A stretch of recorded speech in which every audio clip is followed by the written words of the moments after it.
अस्सलाम वालेकुम। आज हम आपको बताएंगे कि डब्बे का शॉक नट कैसे बोर करते हैं। इसके लिए हमें सबसे पहले जाना होगा खराद मशीन पर। खराद मशीन पे इसको आस्ता आस्ता, ये टिप टूल है, इसके टिप टूल के साथ हम इसको टूल लगाएंगे, इस नट को बोर करेंगे।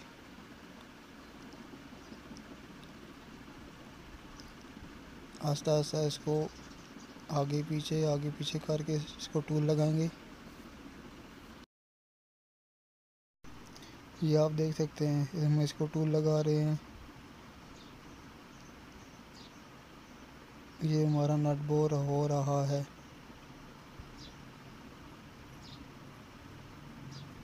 इसको बिल्कुल आराम से टूल लगाना है।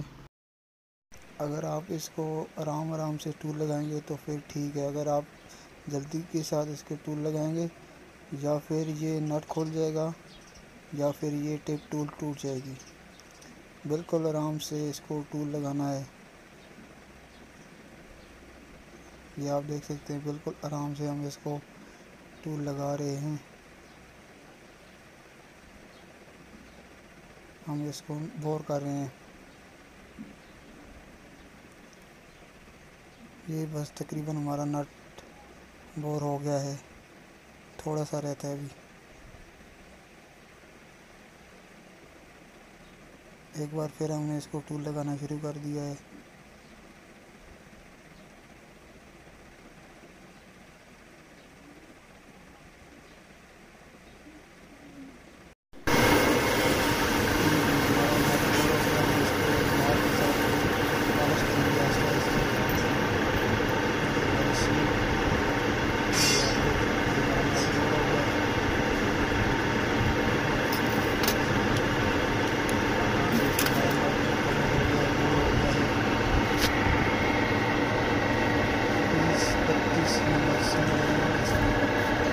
डब्बे